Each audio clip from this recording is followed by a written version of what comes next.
Welcome to Wild Turkey Science, a podcast made possible by Turkeys for Tomorrow. I'm Dr. Marcus Lashley, Professor of Wildlife Ecology at the University of Florida. And I'm Dr. Will Goolsby, Professor of Wildlife Ecology and Management at Auburn University. We're both lifelong hunters and devoted scientists who are passionate about hunting, managing, and researching wild turkeys. In this podcast, we'll explore turkey research, speak to the experts in the field, and address the difficult questions related to wild turkey ecology and management. Our goal is to serve as your connection to wild turkey science.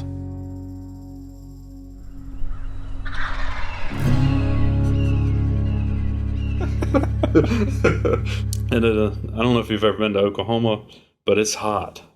Very hot. Really hot outside, and that is why you hear the really loud air conditioning in the background, because it's too hot. It's a little bit cooler than it was yesterday when we got here. We stepped out of the airport, and I think it was 100 degrees, 80% humidity. Yeah. But today it's 90 with a little wind blowing, so... Oh, it's comfortable. Balmy. But we're here in Oklahoma for the Southeast Wild Turkey Working Group meeting. And, over the past several months, we've gotten a lot of feedback from listeners requesting more information specific to the state of Missouri. We've got a lot of passionate turkey hunters from there. In fact, I'm pretty confident that the most questions, comments, messages that I have received about the podcast have been Missouri related. Right. Which I didn't expect, but... folks there care a lot about turkeys. Yeah. And I mean, it's traditionally a turkey powerhouse state. Mm-hmm. Attracts a lot of non-resident hunters. And today we're sitting down with Nick Oakley, who is the man in charge and the man with the plan when it comes to turkey populations in Missouri.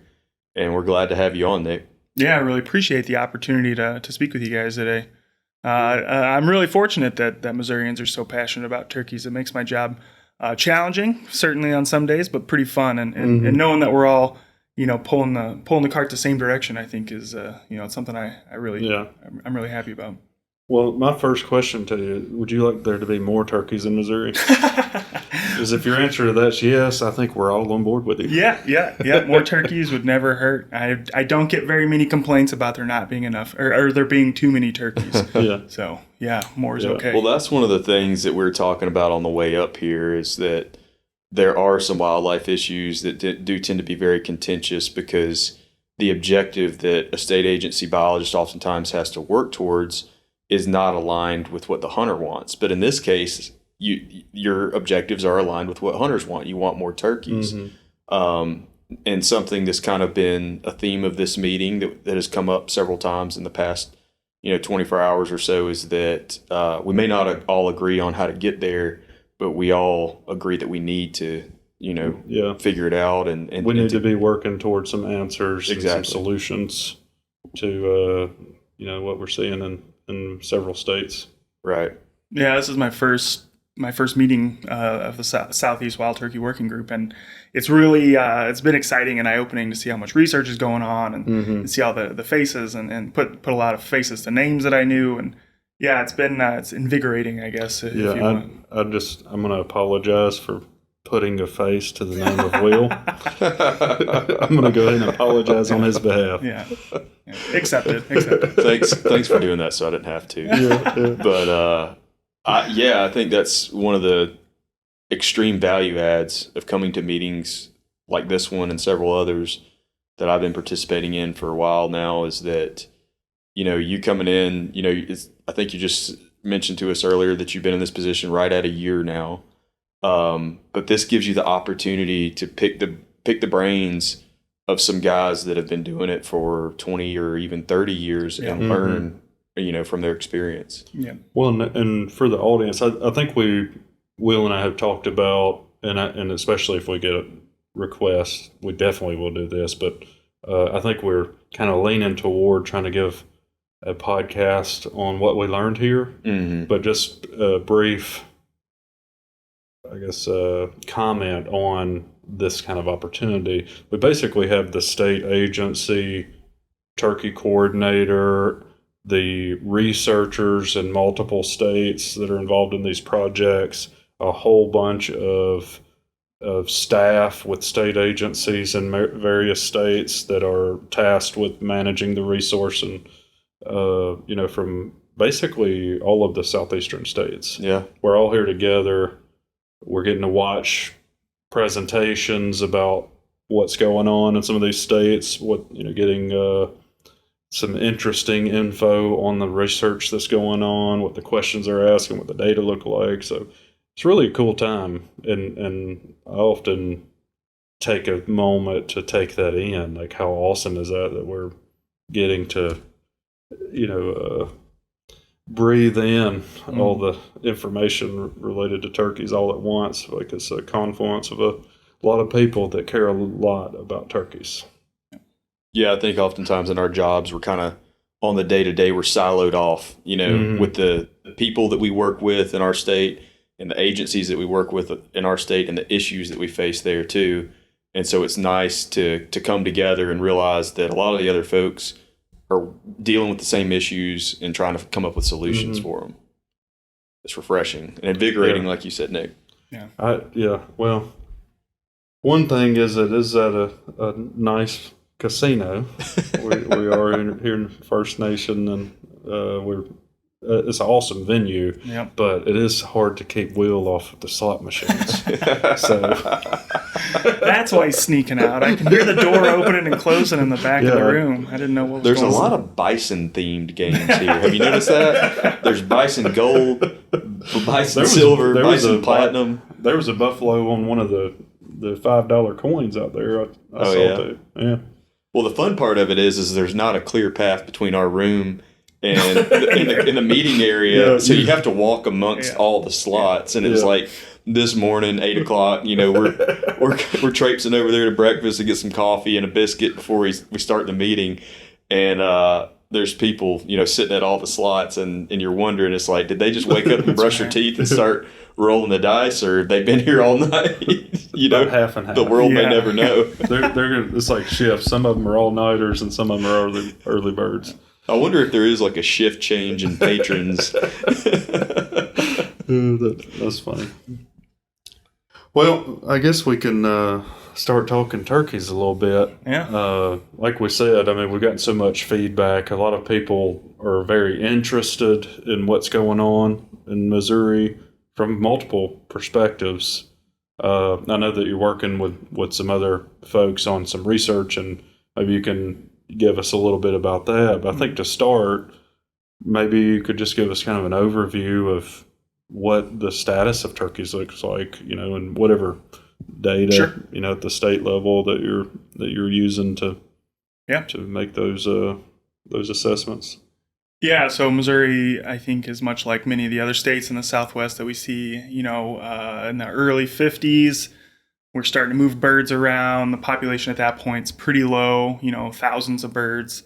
We see really high production or production that's increasing from, about 1959 when we started collecting those early brood survey data to about 1975 or so. Production's really on the upswing. And then we hit kind of a plateau where we've got sustained really high production until about 1985. And that's when you see really that exponential growth in harvest. We'll use harvest as kind of our index of abundance here. Harvest went from, the first year, I think Missourians shot 94 birds in the spring season in like 9 counties or something like that. Just a relatively small number, of course. But then by 2004, when we saw kind of a population peak out, they harvested over 60,000 birds in that spring in Missouri. So, the population just went up and up and up and up and up, hit that peak, and then pretty much just went down, down, down, down. We've had fairly poor production over the last 7 or 8 years, which I think stands in contrast to some of the states around us. I know Arkansas has seen slightly better production in the last year or two. Our production is stabilized, and so we've started to see kind of that harvest slow the descent a little bit. We've kind of hit a point where things have stabilized as far as harvest goes. But then a combination of things, I think. came together where here in 2023, our harvest jumped like 22 or 23%. So we ended up harvesting about 44,500 birds this spring. So that was a nice bump. I 1 year does not make a trend, but certainly I'd rather see a 20% increase in harvest than a 20% decrease in harvest. Sure. Just out of curiosity, we've talked to several folks at different state agencies, and then I know you were looking, Will, at a paper recently looking at trends in hunter effort across a bunch of states. What does the Missouri hunting effort look like? Is it mirroring what you just described with the turkey harvest, or is it remaining stable? Like, what does that look like? Yeah, so we've seen, so we have permits that you buy, and then we have landowner, they're free to whoever qualifies. And we've seen permit sales, so the folks that are actually going out and purchasing the permits, that's declined a bit. So, based on that, you would think maybe effort has gone down a bit. If you look at, kind of the survey data that we get back, it seems like hunter effort has stabilized a bit. So I'm not sure that I could point to effort as being, an obvious reason why the population or the harvest peaked there in 2023. So in other words, you don't think that there's a decline in hunter effort that is responsible for the decline in number of harvested? I'm not sure. I don't think it's enough to make up that 30 or 40% decline, I guess.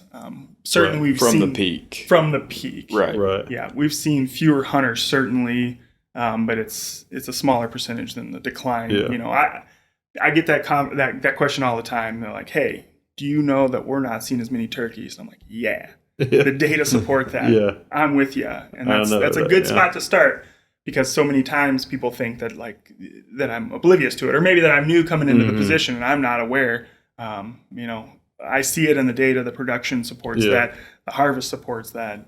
So certainly since that peak, I would say the population has declined. Yeah. Now, whether it's currently in decline or it's stabilized, I think is a different question. But one thing that has, we get the question frequently from different places, but I have gotten a question from multiple people from Missouri specifically. I don't know if you have, Will, and you can comment. I'd be curious to know if you have. But they have specifically asked me, what about the hunter success? Because the success rate of the average hunter increasing in Missouri. I don't know why that has come from there. Maybe it's just happenstance. But do you have data? Like, do you know how many birds per individual or bird per effort of individuals? Do you have any data like that? So I can speak a little bit to the birds per individual. I don't have the effort information at the tips of my fingers. Unfortunately, it's a good question and something I should. It's hard to keep up with all the numbers. I can't even keep up with the number of the room we're in. Yeah, That's what I'm coming. Listening to this podcast when I have a chance. It's so incredible to hear these people just rattling information off. Well, they were keeping notes. Oh, I was allowed to bring notes? I didn't know that. Well, I feel like I have to babysit Marcus to an extent. I get in here and I take a snapshot of our room number. Then I send it to him. And I have to text that to him, and then I have to screenshot the agenda for the meeting so he knows where he has to be and when, and I have to text that to him too. So, man, y'all pick on me a lot, but there's some gems that come out of this. There's some gems that come out of this old noggin right here. The problem is, when I have one of those gems in there, there's no room for all that miscellaneous information. Pushes it out of the way. Yeah. He's a big picture guy. There's no room for a room number in my head. Yeah. So just tell me where to show up. It's just full of ecological theory. Well, it's got some of that in there, I reckon. But yeah, so as far as how we're filling our tags, essentially. So Missouri's had a 2-bird bag limit for a very long time. Never more than 2 birds in the spring. And we've seen that only 5% of hunters actually end up filling that second tag. And that's been fairly steady for a fairly long time. Well, I think that's one thing that we could probably address directly right now. I think would be a good time. So you've got a 2-bag limit. Yep. And I'm not real familiar with the season how it's set up and oriented in the state. So if you want to talk about that, I'd be very interested. But so you just said what? I already forgot the number. 5%. Yeah, only 5% actually kill the second on bird. average end up killing that second bird. Is it and that's stable over time? It's been fairly stable. Wow. Yeah. So if you reduce a lot of people are like, why don't we reduce the bag limit? Yeah. Well, if you reduced it from 2 to 1, you save no turkeys, basically. You save no turkeys, and But you do restrict the opportunity. Opportunity takes a huge hit. For some, and there are some people that hunt properties where the turkey abundance is adequate. Oh yeah. For them to fill both of those tags too. And you don't want to limit those people when overall it wouldn't really benefit the statewide population. Exactly. Yeah. The other thing, like how many people go out and kill a bird and then like you still get to hunt a whole season's worth. I mean, you'd be one and done on the first day. That would take a lot of opportunity away from people. Like we saw data presented from another state today where they were talking about, I think it was 3 to 8%, depending on the year, of hunters kill more than one bird. So it's kind of a similar situation where reducing the bag limit really wouldn't help that much. Yeah, I always use that example. So if you tag a bird your first day of the season, you're done. Now, you could pivot. I mean, there's ways to make that work, right? Pivot and mentor hunters. I mean, there's positive things that come out of that, no doubt. But and that's a good point. That's what happens. Well, back in the days when I had a lot of time to hunt, I don't have as much now. I wish I had more. But back in the day, especially like when I was in North Carolina, it was a 2-bag limit. And I was in graduate school at the time, and I was, there were a handful of us that were really hunters, just in general. I'm talking about any species. And then there were basically like 2 of us. I'm pretty sure it was B and Coulter Chipwood. I can't think of another turkey hunter that we had in the grad school at the time. And everybody wanted to do it, but nobody knew what was going on. They weren't turkey hunters. And I just took so many people and professors, I did use a lot of my time to mentor hunters. And that's after my bag limit was filled. That's one of the unique aspects of turkey hunting that I feel like you don't see with a lot of other types of hunting is that's a deep-seated tradition for experienced turkey hunters to tag out and then take others along. Yeah, because it's the excitement of calling the bird in. Right. It's not. I mean, certainly I like to eat wild turkey. I mean, it's delicious. Who wouldn't? But the experience of turkey hunting is really where the where the high is, where the fix is. So it makes a lot of sense. Man, hearing them tear the woods down. Yep. Just 6 more months, right? Probably longer than that. A little longer than that. Well, I am in the state with the earliest season, I guess now. So. Yeah. Woohoo! But as far as our season structure goes, Missouri's been fairly conservative for a long time. It's always been fairly conservative. So our opening dates is later. It's middle of April. We have it so that you can only harvest 1 bird in that first week. So even if you had several birds come in, it's 1 per day, only 1 for the first week. During the first week, it's a 3-week season, and it closes at 1 p.m. So. Oh wow! You don't allow afternoon hunting. That's correct. Yep. Yeah. So mid-April, that should pretty closely align with the start of the peak of incubation. Yeah, that's historically, that was the justification. I mean, I think it started, that's since the 50s, right? 60s, certainly, whenever we're looking at that. Yes. Yeah, that's interesting. So I get comments from folks like these states around us are doing things, and I think that's totally valid, right? Now, whether we should be comparing state to state, I think is questionable. Of course, Missouri has different habitat than Oklahoma and Arkansas and Nebraska, et cetera, et cetera. But a lot of the times whenever people send me like, hey, look what state X did, I'm like, sure, that just moved them a little bit closer to what Missouri's already been doing. Yeah. Well, it sounds like a lot of the changes that those other states are making are aligning with what you've been doing. Right. Yeah. So I don't mean to put you on the spot, but I want to put you on the spot a little bit about this.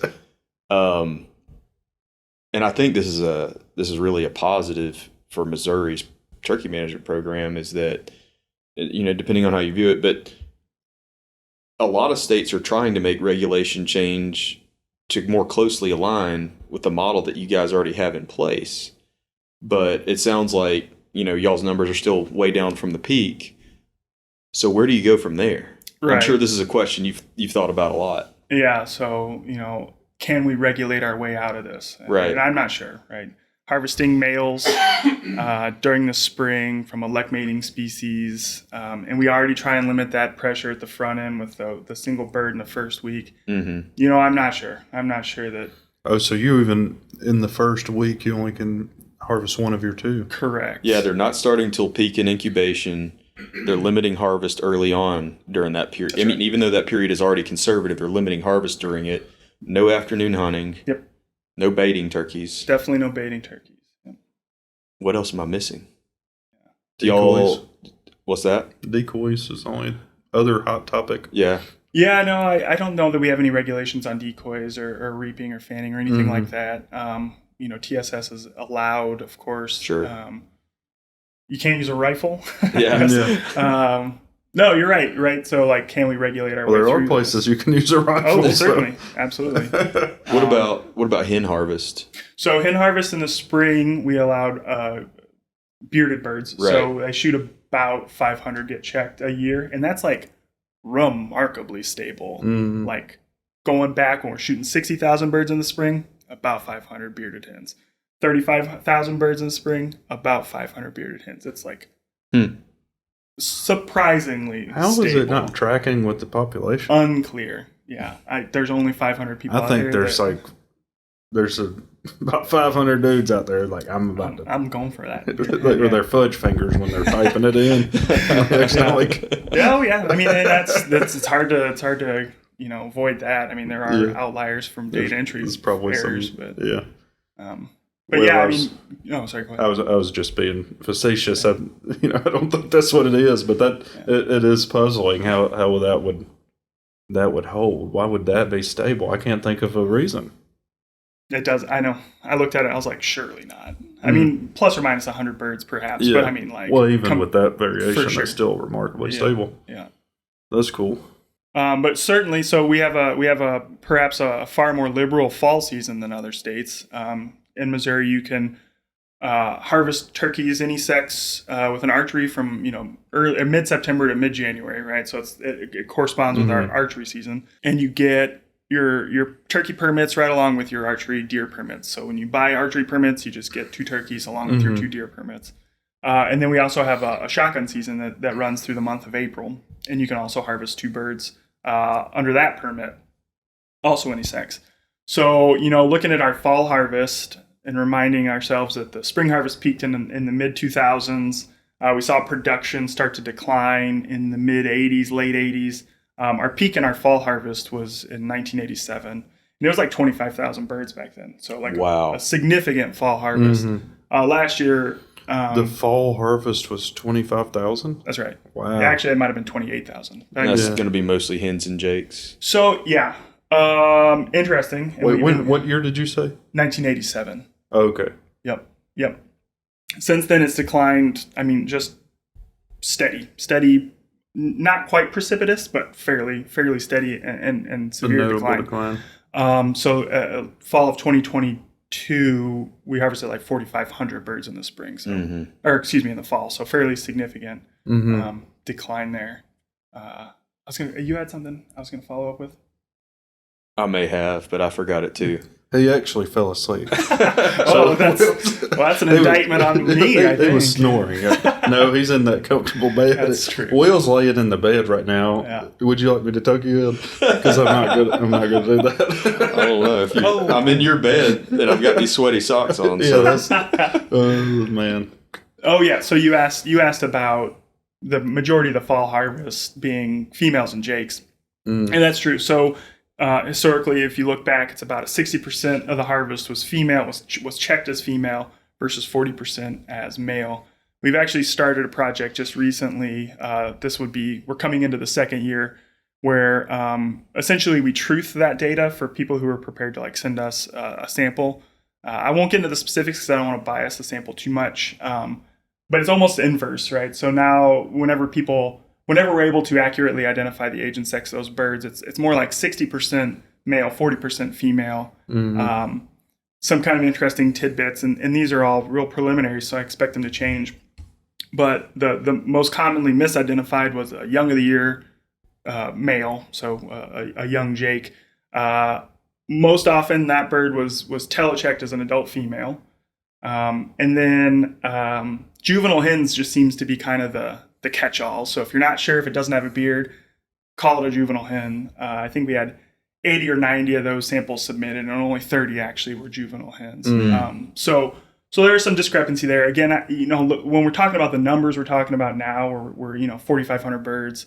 I don't know that discrepancy is enough to really drive any of the decline, and even overall. Well, I suppose the other thing I was thinking about is you may be in a situation where there's more misidentification now. Yeah. If there's fewer or a sex ratio bias that wasn't present.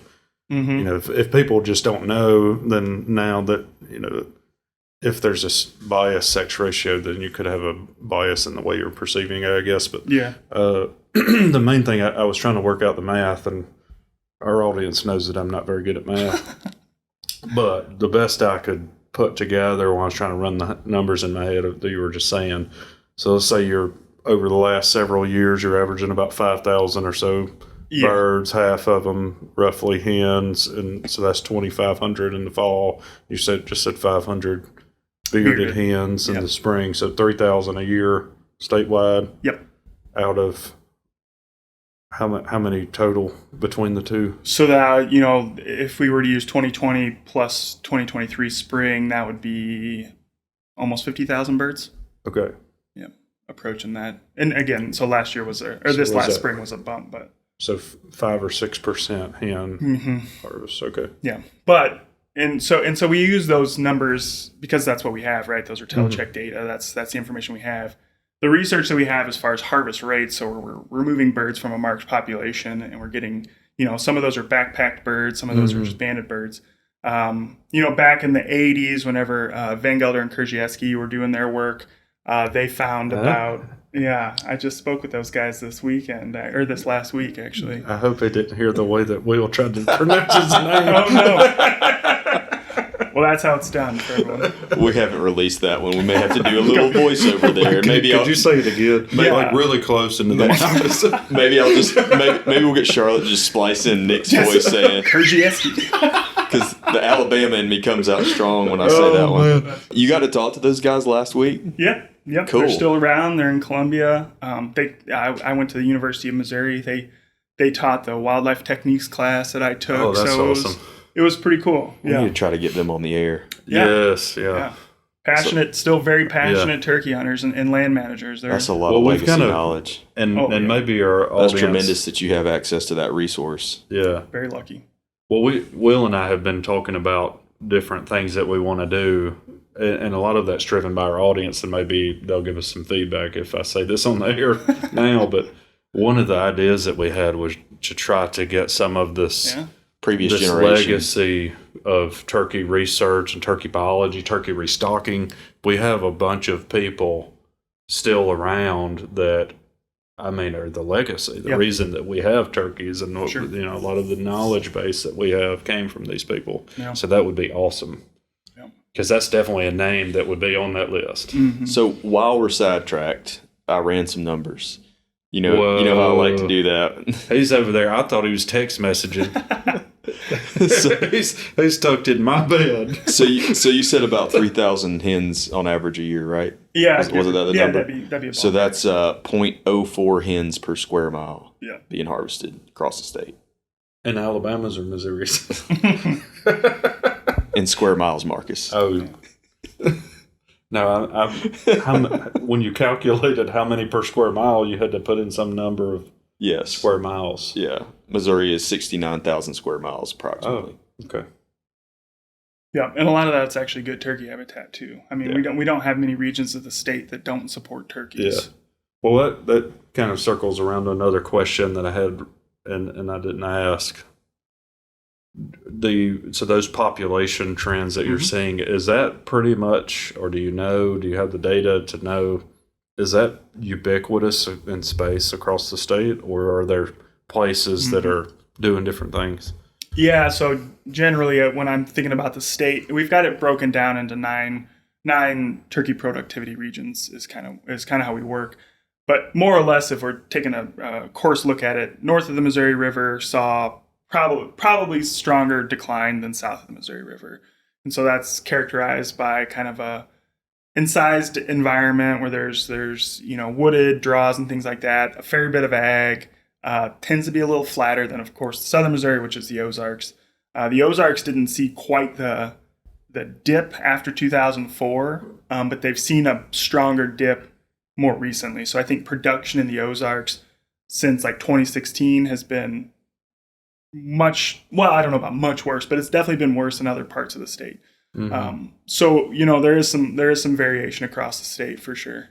And do you have any feel for what the relative change in land use has been in each of those parts of the state that may have contributed to that? Or that's a good question. It seems like the Ozarks pretty stable? I mean, that's just my outsider's perspective that they would be.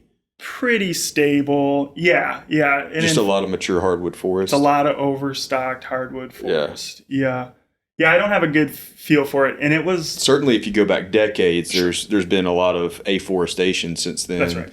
But in the time frame we're talking about, that decline of harvest, it probably hasn't changed quite as much. Yeah, I don't think so. And when we look at production, I mean, like 2011, 12, and 14 were all relatively good production. 2016 was the first year of bad production, and I mean the harvest followed that. I mean, to a T. 1 year later, we saw a drop. 2 years later, it was a big drop, and then production bottomed out, and we sort of slowly climbed out of it.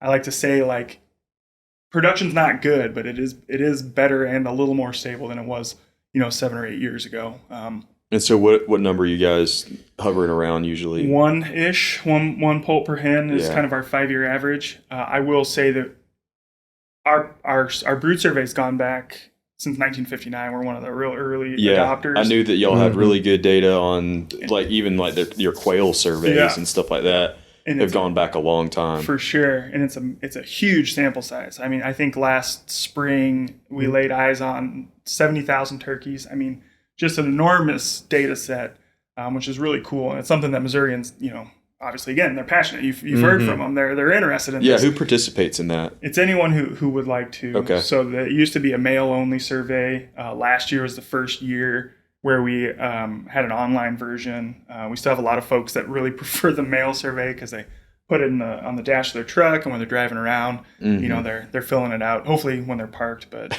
I'll take the data. However, it's probably better than being on a cell phone. But yeah, be safe. But thinking about going back to 1959, the methodology is identical, right? The way we censor the data, the way we look at the data. And one thing that Missouri does that I don't think most other states do, and I know when we're talking about kind of that universal NWTF sort of sponsored brood survey data, we censor out any record that's got more than 2 hens in it. If I could snap my fingers and change it, I would. Unfortunately, that would more or less negate, right? Yeah. 70 years. Just because you want certainty in attributing the correct number of poults to a hen. I think that's right. Okay. Yeah. Truthfully, I haven't been able to dig out the justification because those people have certainly, they're no longer keeping in contact with me. But I think that would be interesting, like from a biological standpoint. I was just thinking through, okay, well, if you have hens coming together with their broods, how many hens might there be together with broods together? I've had a video this spring where there was 4 hens and I think it was 29 flighted poults. So that's excellent production, not in our numbers. So I guess I say that to mention that our number tends to be lower than other states. It's really conservative. It's very conservative. So what we're seeing, we use it as a trend. It's an index of production. Yeah. Well, I think that's important. You've got it standardized, right. But we often try to compare numbers across states, and that would create an issue if other states are doing it differently. But within the state, using that standardized technique, what are you down from? Oh, yeah. I mean, so peaks in like the mid 70s of 4 poults per hen. I mean, yeah. And then Excluding all observations with more than one hen. More than 2 hens, but yeah. More than 2. Same SAS program. My predecessor turned it into an R program, but it's identical. Wow. So that was the heyday production, 4 poults per hen, and what is it now? It's the 5-year average is about 1, a little below 1. In the last 3 years, we've been right at 1 poult per hen. Yeah. Yep. The other thing, just an interesting tidbit for people to think about. I wonder if there's safety in numbers. Like, would you expect the more hens that come together with their broods, the better or worse? I would think better. I would think better. I would think more eyes. Yeah. I would think better for sure, unless they're different ages, and then I could see where the ones that are smaller could be at a disadvantage. But I thought it would be interesting fodder to roll around in the old noggin for a minute, you know. So I know there's a interest and a push, and I've submitted Missouri's data to this, where there's a kind of a collective brood survey. So, it's only in the second or third year, right? We don't have that baseline to compare it to, but Missouri would have those, has submitted data to that. So. Yeah, I was actually trying to figure out whether or not it was accessible, to do some research stuff with it. Yep, that's a good question. I don't know off the top of my head. Yeah, I think it's a valuable resource. It would need to be. I think that's probably the goal of it. I just don't know if, is it just on somebody's hard drive somewhere, or is it somewhere that we could access it? I think the ultimate goal is for us to be able to put our heads together and try to look at broader trends and figure out, things that are going on. But So I'm just curious, what were you discussing with Krajewski and Van Gelder recently? Oh, yeah. So we were talking about... back there. Yeah. How'd you do... What was his name? Don't ask me again. I get once a day. Yeah.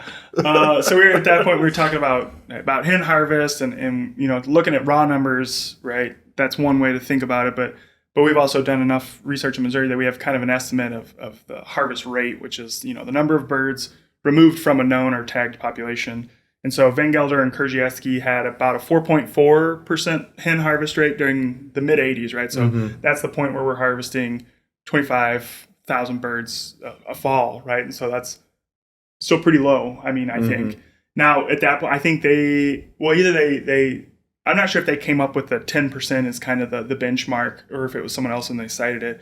But at that point, there was kind of the thinking was a harvest rate around or below 10% was probably sustainable. That's been revisited. And now, the thinking is more like 4 or 1 to 2%, depending on what you read. 1 or 2% of the total harvest being female. Oh, okay. Is that what you're saying? No, it's like a harvest rate of the female. The percentage of the hen population that is expendable. I'm glad I asked the question because I wasn't following you. Yeah. So then, 2 turkey biologists ago in Missouri, Jason Isabel did work up in northern Missouri, and they tagged 1,000 birds and several hundred had backpacks on them. And he found a harvest rate on the hens around 1%. And then we have a current project that's going on up there that's sitting right around 1% as well. So do you have any data on males? Yeah. So we do have the harvest or the survival rate and harvest rate of males. I believe, it's in that 20-25% range. It's relatively low. Where is that, in the north part of the state as well? That is, yeah. We have another banding project going on right now. We'd be going into our 3rd season of that, where we're banding kind of in. It's easiest to describe it as kind of the transition between the Ozarks and like the western part of the state, and then the Ozarks and the eastern part of the state. Presumably those birds are trapped on public, private, wherever we can get on them. Yeah. Okay, so you do have a distribution of both. Yeah, it's probably predominantly private. Missouri's about 93% public or privately owned. So that's representative of the state. Yeah. But yeah, we've banded about 200 gobblers or males, about almost exactly 50-50 jakes and adults. And, the first year's harvest rate was like 8% for the jakes. And then, it was like 20%, I believe, for the gobblers. So pretty low. Relatively low. Pretty low. Yeah. Yeah. Well within what has traditionally been regarded as a sustainable harvest. Mm-hmm. So with all that in mind, where are you guys looking right now? Yeah. Yeah. And what are you trying to figure out? Yeah, maybe I kind of had a similar question I wanted to ask you about some of the ongoing research that you're funding and collaborating with others with, and maybe that was in response to what's going on or what you're looking at. So yeah, you guys do this for a living? That's a great segue. Well done. I actually just somebody told me to come in this room just talking to this mic. Yeah. This is like, could you just say stuff into this little snow cone looking thing? This is my 33rd rodeo. Oh wow, yeah. I'm honored to be a part of it. Yeah, so that I think this is episode 33 anyway. It's not. Something close to that. Not. That's wrong. 32, come on. Yeah. So that Isabel research I referenced, so that was really kind of trying to get at what are the demographic rates that have shifted. Mm-hmm. So we had that older work from Van Gelder and Krzyzewski. So we had, nest success and hen and survival, all those sort of things, clutch size, things like that. So he basically went into a similar area and reran it, right? Not exactly, but kind of looked at those same demographic rates. And the only one that really stuck out as noticeably different, was production, right? Mm-hmm. And that's what we see across most of the range of the eastern wild turkey. So then that really, that was a fact-finding research project. He then designed with some researchers at the University of Missouri this project that's going on right now, where they're looking at, okay, so we think production is what's driving the population decline. What's driving the production decline? Mm-hmm. And so it's a really cool project, and I'm excited. I got to come in and sort of just like coattail it, right? So I didn't have to do much of the planning. I didn't have to do the proposal process. I get to be there to watch, kind of the fun work happen. Mm-hmm. But they're looking at how habitat, like habitat use by hens and by poults. So they've got GPS backpacks on the hens with accelerometers. Was there probably not with some of that technology, but was there historical data on that same kind of stuff in the same place? Yep. And in fact, we're even catching hens that Jason had caught in the previous project. So we've got a few. Wait, you're catching the ones that had a tag on it? Banded birds, yeah. Oh, wow. It's pretty cool. Right on. I know, man. It's cool. I like it. Yeah. What a great state to work in as far as having legacy data sets. Sure. Yeah. There really have been, you're really standing on the shoulders of some giants there. Mm-hmm. I think that's the first thing.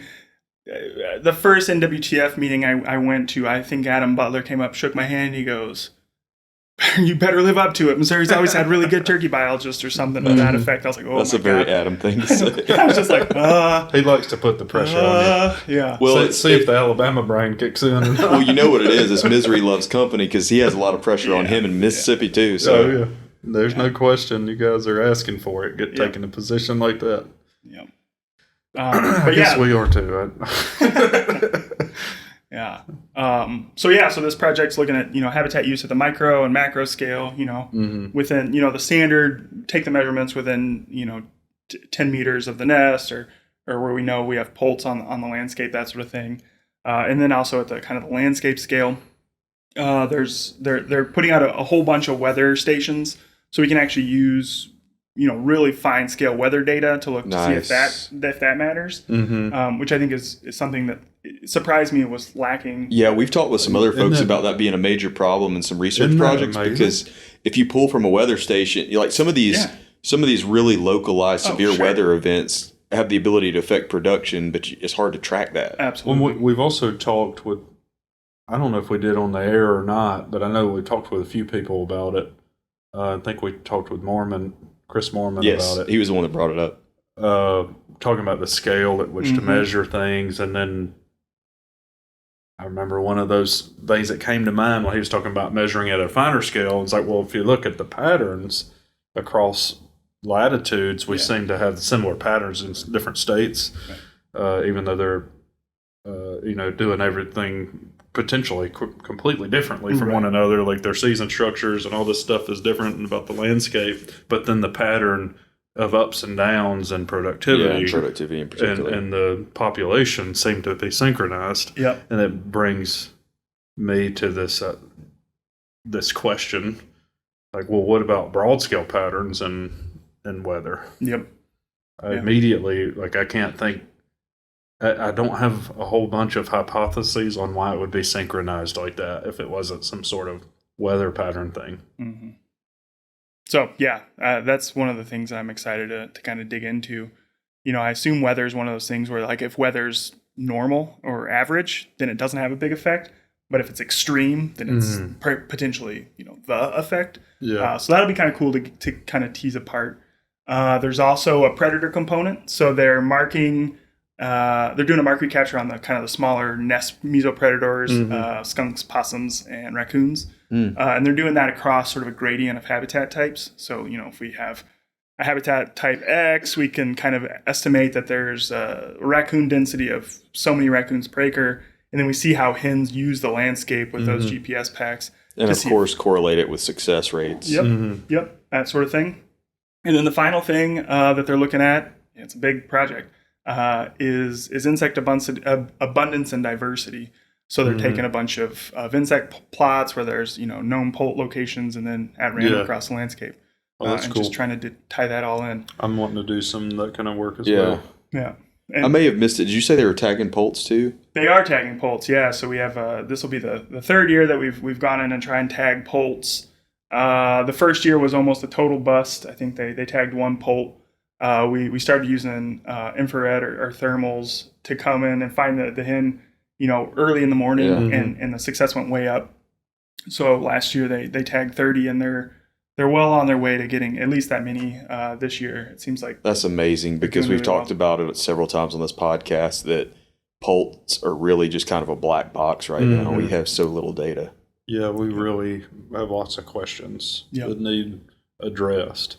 Yeah, I think that first year they had a survival rate, so they tagged about 30. 10 made it through that 28-day period, so about a 30% survival rate, give or take. Oh wow. That's what we've seen some other places too. Kind of on par, Based on, but those are like flush count, brood count, flush survey, Yeah. So it's a really exciting project, and then they're going to look at all those things, kind of in a whole holistic framework, right? Where those are all factors in the same global model, which I think is one of the earlier, if not the first project that'll be reporting those types of results, which is really cool. No, that is cool. Yeah. Really awesome. It sounds like a very comprehensive project, and we have to make sure to get Mike Byrne on to come. Yeah, that's what get a little bit more in the weeds on it. Just for everybody out there, we had that intent, and even when we were trying to figure out, we were getting feedback to ask people from Missouri, and we were like, well, we should do some, with you to talk about big picture stuff at the state level and what's going on, and then try to have some, Mike Byrne or one of the research team on to talk about that kind of. Maybe we could have him on later this fall when hopefully they have, some more of the data summarized from this field season too. Especially with the really poult data, because this will be the second year they've had some. Right. Yeah, I'm really intrigued about that. Yeah, so I think we kind of started down that road, just, what is Missouri doing? So we're trying to learn, what needs to be done. I think the habitat component will be really interesting. But then on top of that, we've termed it the Turkey Habitat Initiative. And then Turkey Habitat is actually written now into our strategic plan as one of our strategic, objectives. So, so Missouri is prioritizing. Chef's kiss. Yeah, exactly. Yeah, it's now, my name gets to go by one of the strategic initiatives, which I don't know if that's a good thing or a bad thing, but I'm on the plan.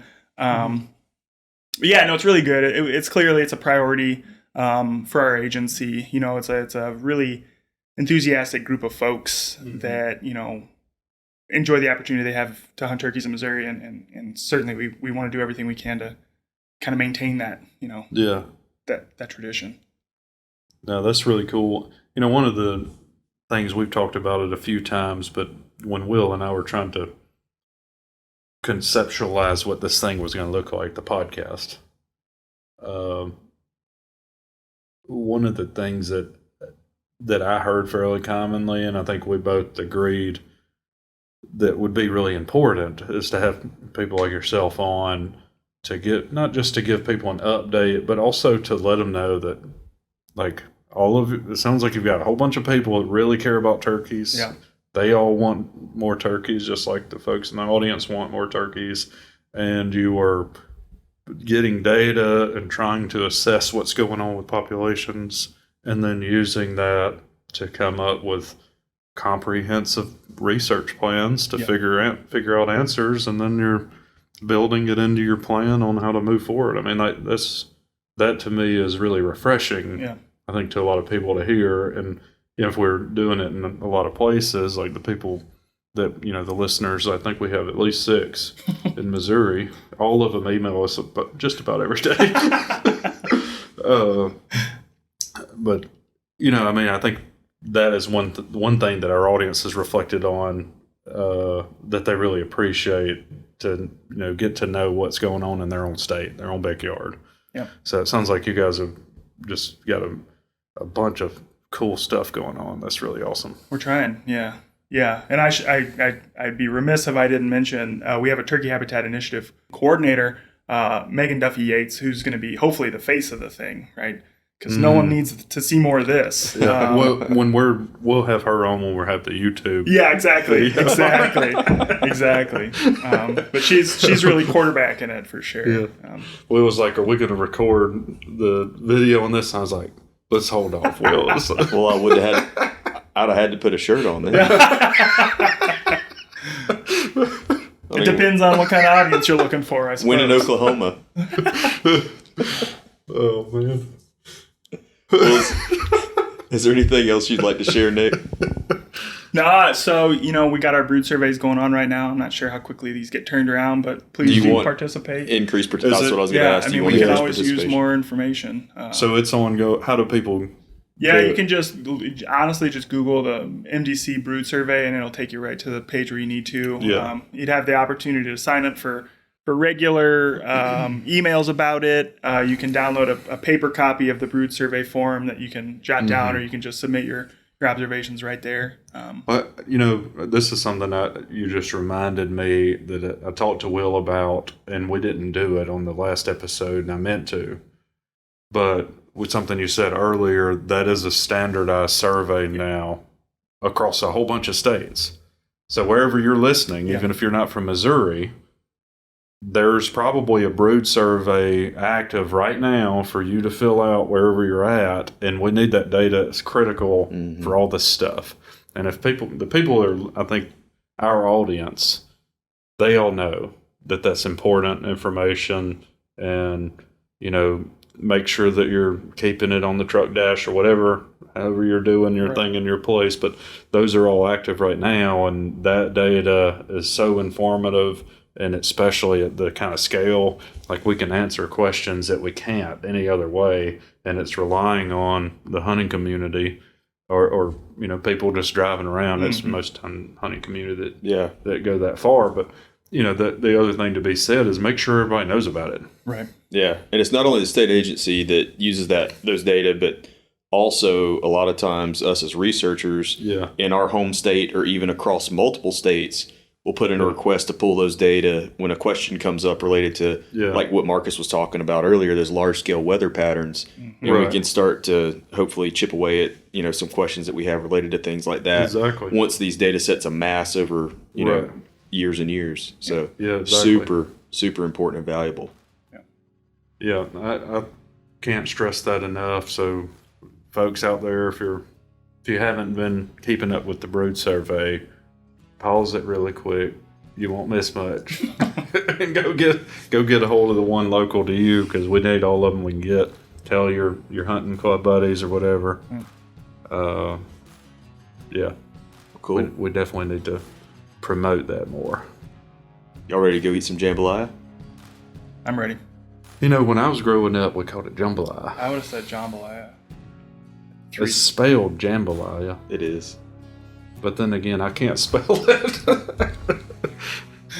Yeah. We appreciate you coming on, Nick. Yeah, absolutely. Yeah, Appreciate it's been you really having me. fun and enlightening and awesome to hear all the cool stuff you guys got going on. Yeah. Really excited to see it come to fruition. Yeah, and thank you guys for listening, and be on the lookout for a Southeast Wild Turkey Working Group What We Learned podcast episode coming up here pretty soon.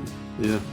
And again, the feedback has been awesome. Thank you, everybody. This is, again, an episode that spawned from getting a lot of feedback and people asking for it. And, we really appreciate the feedback. Everybody that's rated the podcast and left comments, we really value all that. And it's really helping us to make this thing successful and sustainable. So thanks, everybody, for helping on that end. We appreciate you listening.